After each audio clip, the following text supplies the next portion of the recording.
Thank you, Elizabeth, and good morning, everybody. Buenos dias. Great to see you all here in this amazing space.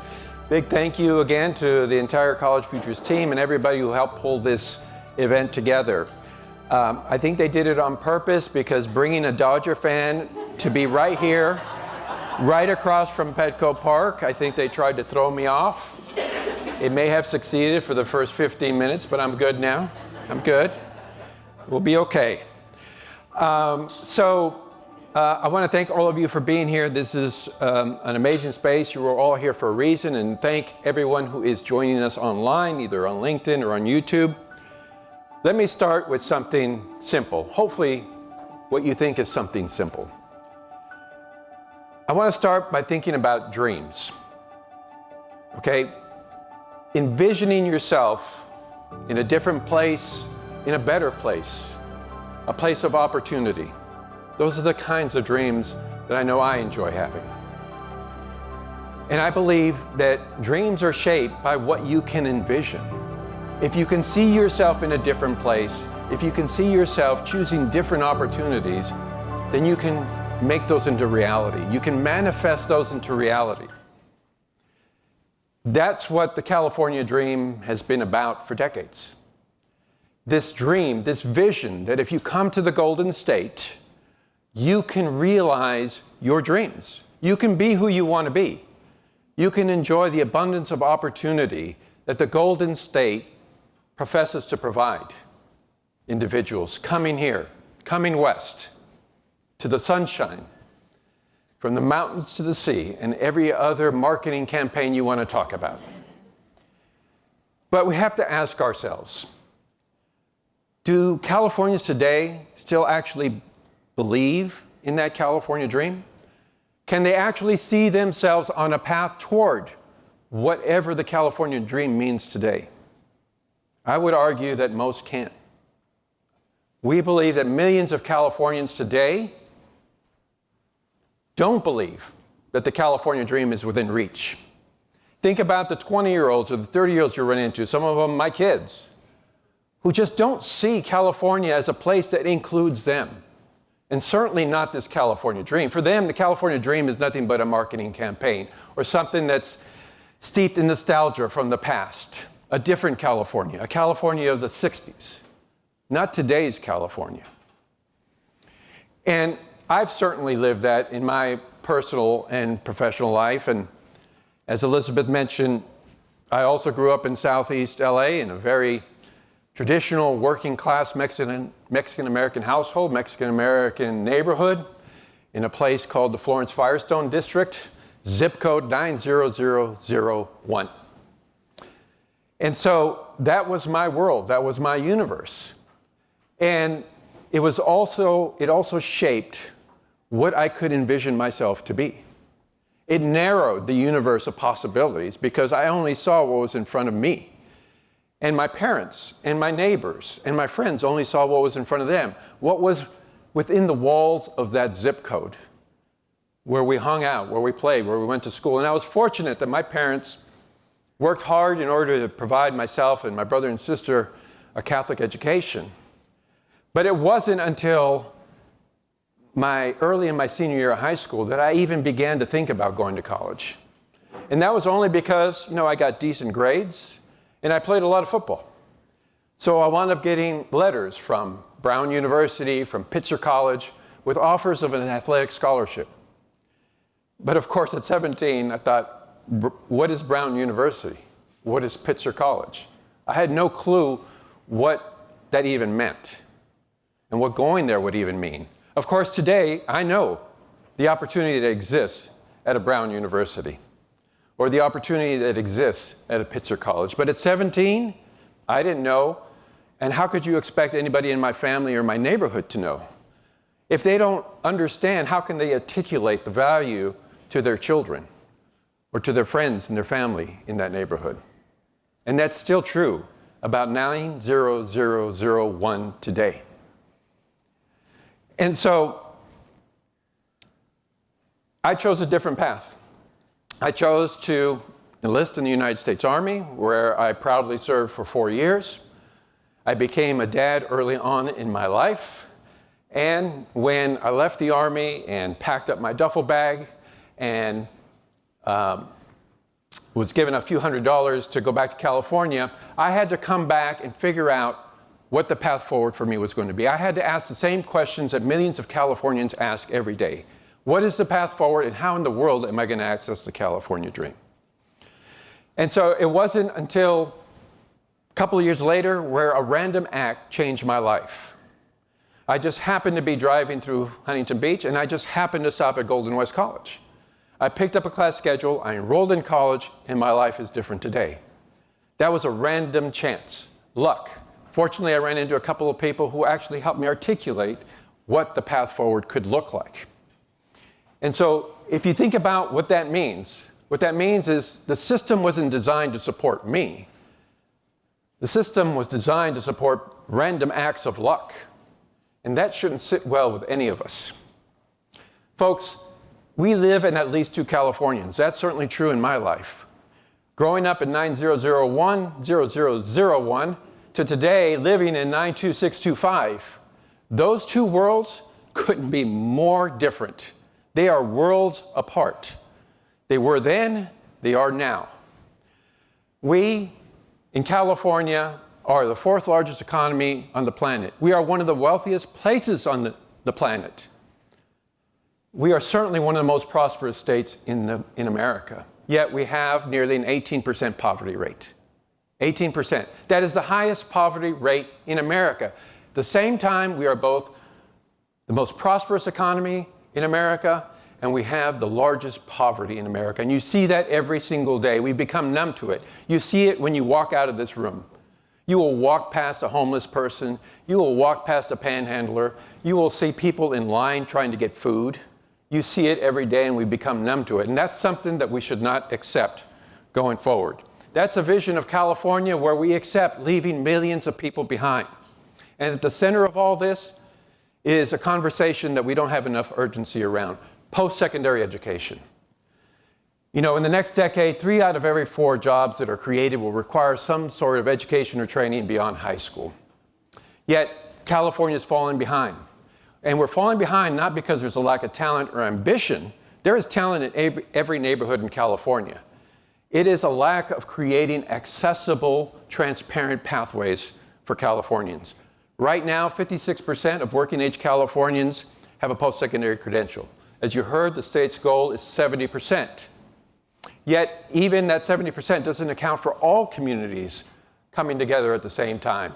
So even if we reach that today, we would still leave millions of Californians behind, which is something that we at College Futures feel is not the way to measure success. And we still risk having attainment gaps by race, ethnicity, gender, geography, and certainly zip code. So we are not just falling short of a number. We are making a choice. We are choosing to leave millions of Californians behind. Just think about the logic of even having a 70% attainment goal. We're still choosing to leave at least 30% of Californians behind. That's a choice that we make every single day, and that's a choice we need to stop making. Right now, instead of meeting this moment, we continue to design a version of our higher education system around a learner that no longer exists, that doesn't match the reality of today. It may match the reality of 1960 or perhaps 1970, but not today. And yes, the higher education master plan got us to where we are today, but it will not lead us to where we need to go tomorrow. So here at College Futures, we've listened to learners across California. And what they're telling us time and time again is we need you to build accessible pathways, flexible pathways, and pathways that are designed around my life. Our learners don't lack the will, they lack the way toward economic prosperity here in California. And so, what does that mean? Essentially, we have been tinkering around the system for years. How many times have you heard the term, if we just fix the system, everything will be good? I've heard that a million times. If we just fix the system. Folks, we need to admit that we've been avoiding some hard truths. The system that we have today cannot absorb the kind of attainment that we need in order to reach the 70% attainment goal, a goal that should lead every Californian to a better economic future. We have to think differently about pathways, about new models, about different ways to reach people at scale. Because when we ignore this reality, it shows up in unintended consequences. It shows up in our workforce, our economy, and it certainly shows up in our democracy. We see that every day that we turn on the news. So, we have to be clear about the choice that we're making, because we are making a choice, and we have to be clear about the magnitude of that choice, which brings us to why we're here today, our partnership with Georgetown University. We've released new research today, and many of you are getting a first-hand look at it today.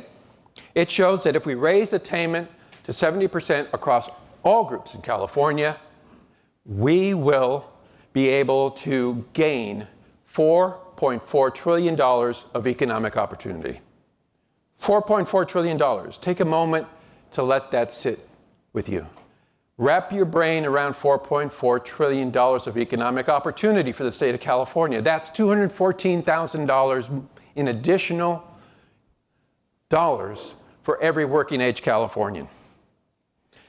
And if we fall behind, again, that's a choice that we make. And this includes a full range of attainment.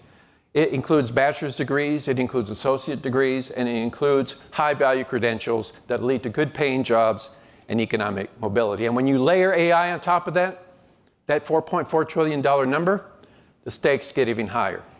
So, given all that, what's at stake here is, and the question for all of us is, are we willing to continue to leave millions of Californians behind just because we're too slow, we're too stubborn, we're too nostalgic, too cautious, or just too comfortable to act?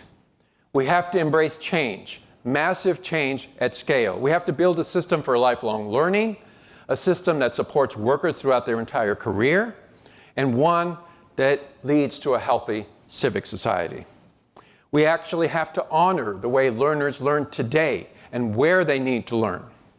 The scale of the transformation is going to require leadership, and we're going to require leadership from everyone in this room and everyone online today. You were invited here because of the roles you play in influencing the future of California. That's why you're here. And so, what role are we all going to play in moving California forward? And let me also speak to the people who are not in this room, in particular, the candidates for governor. Okay, because this $4.4 trillion opportunity is going to fall in the lap of the next governor. And that will be a choice that the next governor needs to make. Will that choice be, do we lead California into a new golden era of opportunity for everyone, or do we continue to leave millions behind? To our civic leaders, to our regional leaders, are you going to bring people together and develop plans that focus on the needs of your communities? And to our education leaders, faculty leaders as well as administrators. This is your moment. This is your moment to break free of the status quo, to actually become more responsive, more adaptable, more flexible, and to use technology in ways that help reach more learners and help them get access to the California dream. We need to deliver an education system in ways that actually fit their lives. So, that's what we mean by the golden ticket. That's what it's all about today. It represents a commitment to doing differently. It means that we are done pretending that the system of higher education that we have today actually works. It does not. We have to be honest about that. That doesn't mean that we throw it out. That means that we have to add a new chapter, a brand new chapter of how it's going to lead us into the future. Our systems should be built around opportunity. They should not be built on having to find luck. This is also a commitment to ensure that there is a direct connection between post-secondary pathways and good-paying jobs. This is not a side issue. This is a real economic strategy for the future of California. So today, I'm not asking you to think about this report. I'm not asking you to put it on your shelf. I'm asking you to join us. I'm talking to all of you in this room, to all of you who are tuning in online. It's going to take all of us to commit to doing something differently. Because you know what? The California dream wasn't built by people on the sidelines. It was built by people who actually engaged. And we need that kind of engagement today. So we need each of you to join us to make that commitment to thinking boldly and declaring that we are done leaving Californians behind. And so whether you think about that moment where you realized your path forward, or you think about the millions of Californians that are having that thought today, it's time that we actually lean into this and create a future in California that embraces opportunity for everyone. And we have the data now, so change isn't going to happen because we don't know what to do. We know what to do. And data alone is not going to change lives. People change lives. You all change lives. So let's commit to making that bold change that we need at scale. If California gets this right, we rebuild the California dream for everyone. So join us, join me in signing our golden ticket. It's right out there. Make a commitment to doing things differently and to stop leaving people behind and to seize this $4.4 trillion opportunity for California. Thanks for joining us here today, and look forward to working with each and every one of you.